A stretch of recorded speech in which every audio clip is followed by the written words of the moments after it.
Hey guys, Drifter here. Welcome to my Black Ops Cold War multiplayer gameplay and initial impressions video. What you're watching right now is, of course, multiplayer of Black Ops Cold War. I'm running around on the boat map, playing what is effectively the new ground war called Combined Arms. It's a 12v12 mode. It's kind of like Dom, kind of Battlefield-ish with a lot of capture points, a lot of vehicles, a lot of things to do.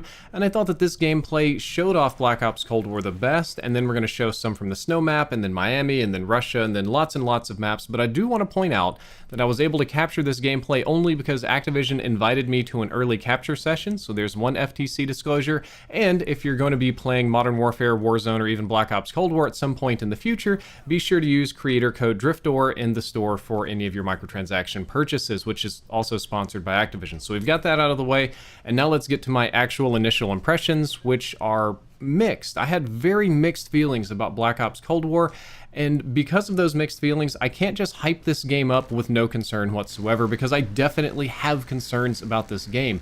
There are some aspects of it that I love, some aspects of it that I hate, and I think some dumb decisions that they made as well, which we'll talk about either in this video or in subsequent videos. And I do also have to admit some personal bias here. My experience and happiness playing this the first time around were influenced a lot by outside factors.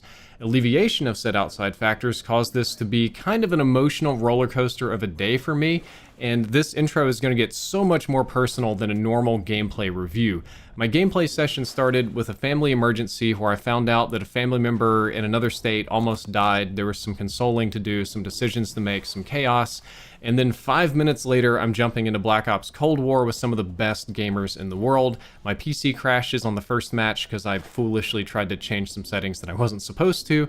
I missed the match, and then when I finally do get into lobbies, I'm literally playing the best enemies on the planet. All this while pressure is super high to get good gameplay for YouTube.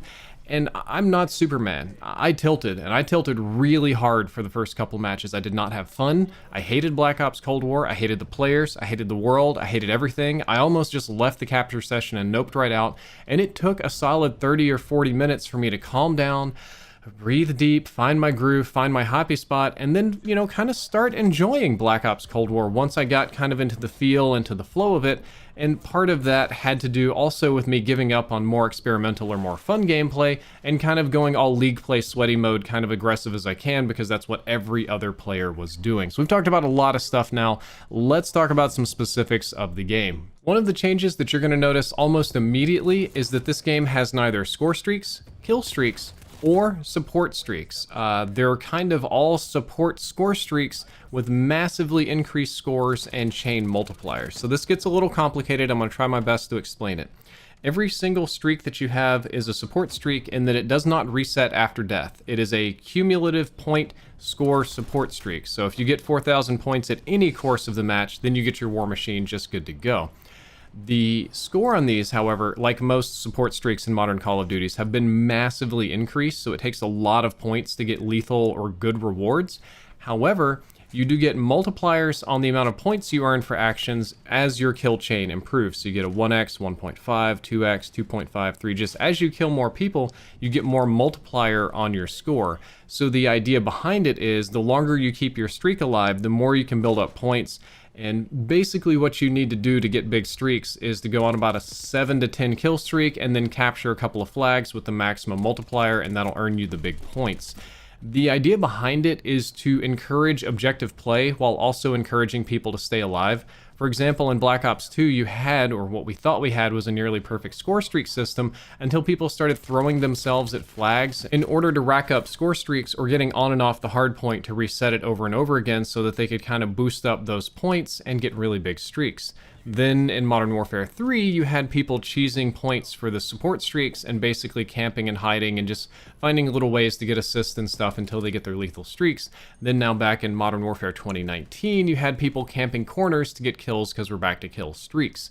This system tries to overhaul the entire score streak system and take out all those ways to abuse it.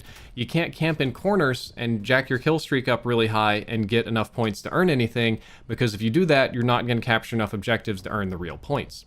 If you're just throwing yourself at objectives, you're never going to get enough points to earn the big streaks because you need a kill chain multiplier to get those up high enough. And if you just try to do weird support strategies, that's just not going to work as well. So before you say this is just complicated support streaks, I don't think that's true. I think that they're trying to do something very different, and the points are very high, so you're not going to get these big streaks without going on big kill streaks. So I currently don't have enough playtime with Black Ops Cold War to know if this is a good or a bad system.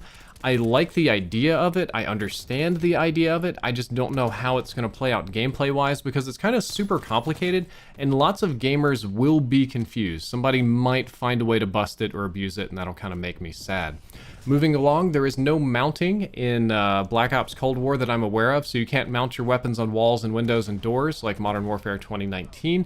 That's probably for the best. I mean, it was fun in MW19, but it got a little annoying over time. It made sense in that game, in the context of that game, but probably wouldn't fit Black Ops Cold War very well. I guess maybe you had like a bipod attachment. You could have a bipod attachment and mount it to things would make sense. Drop shotting got nerfed pretty hard. When you change your stance, at least from prone to crouch, you will un-aim down sights, whether you go from prone to crouch or crouch to prone or either way, or just full up, just hit the insta prone. You're going to un-aim down sights your gun, so you can only hip fire, and you have to wait for it to re-ADS again to be accurate. So there's a lot of downtime that you can't shoot. Drop shotting was pretty rough in this game. It's probably for the best because it's a little bit annoying, but it was shocking to find out the hard way. Because of this, jump shotting is very much so back. Everybody is doing Black Ops 2 style corner jump shots where they just kind of bunny hop over the corner, try to get some elevation, headshots. You've probably done this a million times in League play and seen competitive COD players do it. There's going to be a lot of jump shotting. On that same note, a lot of the maps do have water sections to fight in, just like Black Ops 3 and 4. I thought the water combat in those games was great. It's pretty great in Black Ops 1. It's basically identical. It flows well. It works well. The boat map is very water-centric, and I try to take advantage of that as much as I can. And I do have fun with the water gameplay. On the topic of maps and what all they're doing, the maps are overall pretty interactive, at least compared to older COD maps. Many of them, at least the bigger ones, have zip lines that you can jump on and off of a little bit easier than Modern Warfare 19. They're a little bit more Apex-y on the zip lines, but not quite so snappy. There's a lot of mounted machine guns and flak turrets. There's also a lot of vehicles you can interact with. Kind of reminds me of how Warzone is right now with all the zip lines and vehicles and things to do. There's no doors in multiplayer, which is fantastic. You don't have any doors to open or fool with, no claymores behind the doors, no silent open, no busting open, any of that. If the door is closed, it will stay closed permanently because it's fixed part of the map. However, there's lots of glass windows to climb in and smash through and stuff like that. So windows and glass panels are abound, but no real doors. There are some cars that explode in multiplayer, but not nearly as bad as Modern Warfare games. And the vehicles, I think, are overall good, except I really hate the tanks. I don't know whose idea it was to put tanks back in multiplayer. They're so miserable. God, the snow map would be so much better without them. So that part of the map design I hate. I hate that there's tanks. The rest of it's in pretty good shape. The color is back in the game. Sadly, it's not as colorful as Black Ops 2, 3, or 4. It's not the spacey sci-fi super punchy colors that I know and love because I can actually see those. It kind of sticks closer to the Black Ops 1 color schemes because it is supposed to be a direct sequel to Black Ops 1. And overall kind of realistic, or at least realistic as compared to old film kind of looking images. So if you've seen action movies from the 80s and stuff, it will look somewhat like that. But it's still a massive, massive color improvement over Modern Warfare 19. Call of Duty Warzone right now and COD 19 is just, it's like 50 Shades of Brown. As a guy with slight color blindness, it's miserable. I can't see anything at all. I can identify enemies much better in Black Ops Cold War. It's not perfect. It's not as perfect as Black Ops 2 was, but it's still really good. I'm happy with it. There's pretty much no dark corner McDougaling, people hiding in the shade and stuff like we had in Modern Warfare. However, the Miami nightclub map has lighting issues. It's just a dark map. I'm pretty sure it's supposed to be a dark night map, and what you're supposed to do is rely on like the 80s neon signs for your lighting. That does have some dark corner McDougaling, but even that map isn't as bad as some of the Modern Warfare 19 ones. So lighting, colors, great. Another thing that's great, audio. Audio has been nothing short of excellent so far while playing this game. I can hear footsteps super well. I have a good directional sense with footsteps. I can kind of tell if they're above or below or how far away they are. There are perks that modify the loudness of your footsteps, kind of like Dead Silence. At least on PC, you can press the Alt button to walk slowly. You can do a slow walk like Valorant or CSGO. You can crouch, you can prone, you can do a lot of things to mitigate noise. They do have a specialist ability, which is a field mic you can put down that'll amplify people's noises if they walk through, but there's a perk that counters that as well. And I just thought that the audio design was really good. Most of the people I played with were, again, really good competitive gamers. They're kind of the max volume headset guys, so if I sprinted around too much, it was basically like fighting enemies that had ESP, which is why I always ran a lot of stealth perks. Overall, I think this is a very good audio improvement over Black Ops 4 and over Blackout, which was just awful. The audio in Blackout was just terrible. The audio in Warzone is terrible. The audio in Black Ops 4 and Modern Warfare, for that matter, could use a lot of work. They're like barely passing right now. But my experience with this audio-wise, way better. Very happy with that. Matter of fact, I think when it comes to a level of like professionalism and design and care, the audio stands out to me as being the best part of this game.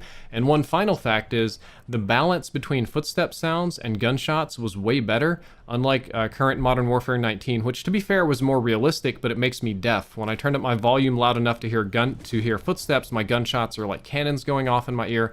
I did not have that with Black Ops 1, albeit the gun sounds are somewhat less realistic. Health is set to 150. Time to kill feels a little bit faster than normal. It's definitely faster than the 150 from Black Ops 4, and maybe a little bit faster than Black Ops 3 or 2, but it's still kind of Treyarch health. It's never going to be like Modern Warfare 2019 fast. We're not doing those kind of time to kills.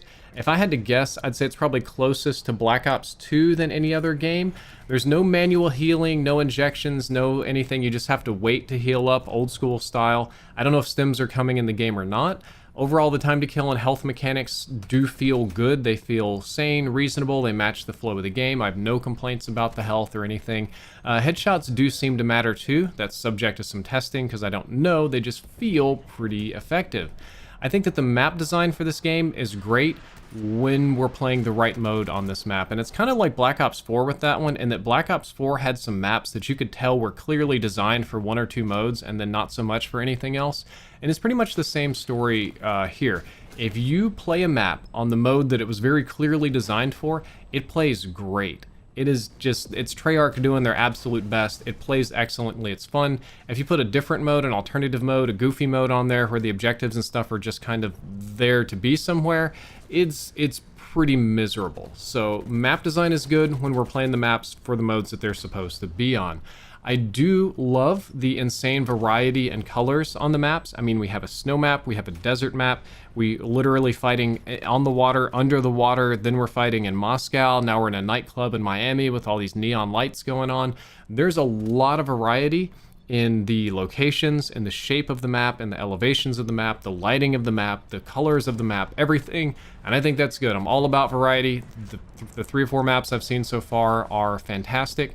All of the maps that I played have an overall good flow to them, albeit if, on the right mode. That's kind of a Treyarch specialty. Like, if their maps didn't have flow, I would really wonder if Treyarch even made this game.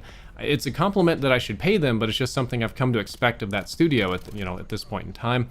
The flow of the map keeps the combat loop pretty tight without a lot of walking or waiting. If I wanted to get into a fight, I could do it pretty quickly. And all of the maps felt like they had a kind of tide to them, kind of like an ebb and a flow and a push and a pull, which is a sign of good map design. And I feel like Black Ops Cold War, at least map-wise, would make for a very competitive League Play playlist or a very good CDL year. There's a new mode called Combined Arms. It's kind of like Ground War, but only 12v12 and on smaller maps. So it's bigger than the old 9v9 Ground War, but way smaller than the Modern Warfare one with just tons and tons of players. You play on a map about a quarter the size of a Modern Warfare Ground War, and it's kind of the same idea. You have 5 points you can capture. It's kind of Battlefield-ish feeling. Most of these maps have vehicles. And overall combined arms feels pretty good. Even though there's less players, the map is smaller and you can move around it faster, so it doesn't feel empty or boring. You won't spend nearly as much time just walking up and down mountains as in current Modern Warfare. And you'll find plenty of people to fight, plenty of stuff to capture. And similarly, I think that you'll feel your actions impact the game more than Modern Warfare's Ground War, which I love the scale of it. I love the streaks you can go on, but if I really want to win a game, it's pretty much not up to me. It's up to the team. In combined arms, it's scaled down just about right where the things I do feel impactful. There's a new mode called VIP, which is kind of like Search and Destroy. Basically, you have teams attacking and defending. One person on the attacking team will be randomly chosen and turned into the VIP. The VIP gets a pistol and smoke grenades. The VIP can be extracted at Point Alpha or Bravo, both are available, and it takes a few seconds to get the hitch on the helicopter and fly away. You get 1 life per round, but you can be revived BR style when you're downed. You get downed and you start bleeding out, they can BM you and shoot you, or you can just bleed out if nobody's around to res you. So there's the ability to do that, which is kind of fun. So at the end of the day, this mode feels somewhere between Escort from Black Ops 3, Heist from Black Ops 4, and a little sprinkle of Search and Destroy fit in there. They're kind of picking and choosing various things from their past successes and making it really good. And I'm going to let you know this mode plays excellently on the Miami map. The Miami map is very clearly designed to be a VIP map. It plays great. I had a lot of fun doing it, even though I'm bad at it. Look, dude, I'm not going to be taking down Scump and Teep and Nick Mercs all in the same team. That's not going to happen, but I can still see and recognize how good it plays on that map.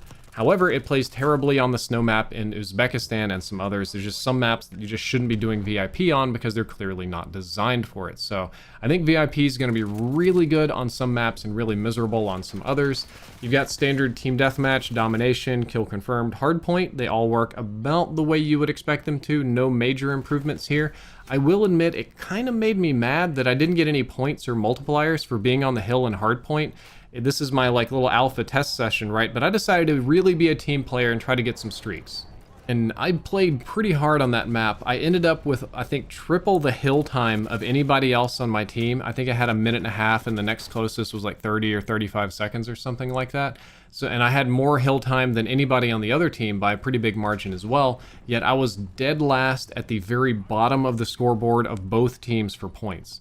So I played the objective, triple what anybody else did in the game, and got dead last as far as points and score streak rewards. So not a big fan of that. I feel like I kind of get that they don't want to just reward points randomly for sitting on the hill.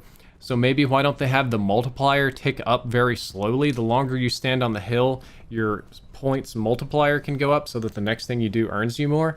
I think I like that better. I just think I like people being rewarded for being on the hill instead of just touching it, getting the points and going, because that's kind of how it is now. Quickscoping is back. Depending on how you kit your sniper rifles, you can very easily quickscope people very quickly. It's MW2, MW3 levels for some of the weapons, so you need to be prepared for that. You need to prepare your booty holes to get quickscoped. It's going to happen. If you kit your sniper like that, I don't know what the downsides are. I do know the hard way that if you put a suppressor on your sniper rifle, it's going to be hit marker city. Suppressors on sniper rifles seem to significantly impact both the damage and the range. I kind of learned that one the hard way, didn't have a super fun time with it, and you do have other unusual attachments like cavalry barrels that deal 600% damage against vehicles. So it's kind of like FMJ. And I don't know, it was weird. They all have a range fall off too. All the sniper rifles, even with the right attachments, have a range fall off, a lot like Black Ops 4 and Blackout. There are ranges at which you won't be able to get one-shot kills to the chest, but it seems the one-shot headshot pretty much everywhere. And I'm going to say that weapon balance is not in a good place right now because of one weapon. The AK-74U just dominates. You're going to see so much AK-74U on the launch day streams and in the gameplay and everything. It really, truly does just absolutely dominate everything, which is a shame. I'm going to make a whole video on this later because all of the other weapons that I used are very well balanced with each other. Like if you just took the AK-47 74U out of the picture, I'd probably tell you this game has really good out-of-the-box weapon balance. Everything has a counter, a range, a strength, a weakness. but the AK-74U just kind of has it all, so there's not really a reason to use very much else, which is a little bit frustrating. It's probably not going to be a permanent issue because the game is in alpha, and I remember like even after the first match we were talking about it and the devs are like, guys, this is an alpha, you're like 2 patches behind, we've already tweaked weapons, we're going to be adding and removing stuff, like don't worry about this until launch. And I know that I'm not going to worry about it until launch, but I just wanted to let you guys know what my experience and impressions were. So I think if they tone back the AK-74U and maybe the MP5 SMG, then it'll fall in line really well with the other weapons and it'll have a really solid balance. On that same note, LMG's not a big fan of what they did. Their recoil's way too high to be usable. So as you can tell right now, my initial impressions of the game are very mixed. You've heard some very positive, glowing, loving stuff flowing out of me about map design and about audio and about, you know, map scale and stuff like that. And then you've heard me whinge and moan about colors and about freaking tanks and vehicles and some other stuff. So this is a really love-hate kind of experience for me. It's very mixed feelings. However, I have to acknowledge that in the course of these experiences, personal bias almost certainly got in the way. I started off in a bad mood because I was having some pretty serious family problems that day. This gameplay session started off with an actual like personal real life disaster, then a computer disaster, then a disaster of me getting smashed by other people. And those kind of things, no matter how resilient your mind is, can skew you to be more negative than is necessary. That's why this is an impressions video and not a review video. What I'm going to do is wait a little while before I make my big good, bad, ugly review video, maybe after the launch day streams, so I've had an opportunity to play it kind of like a fresh, no disaster kind of day. Or maybe I might even wait until after the beta, whatever, they didn't even tell me if there's going to be a beta. I'm still going off the leaks, the leaked beta sometime in October, I guess. I might wait until after that so I can play with regular, normal people online and see how it plays. I want to go in fresh, I want to go in open-minded and feeling good and not stressed and angry, and maybe I'll have a very different experience. So we'll see how that pans out. Guys, I hope that you enjoyed this video. I hope that you learned something useful. If you did, don't forget to like, favorite, and subscribe. Drifter out.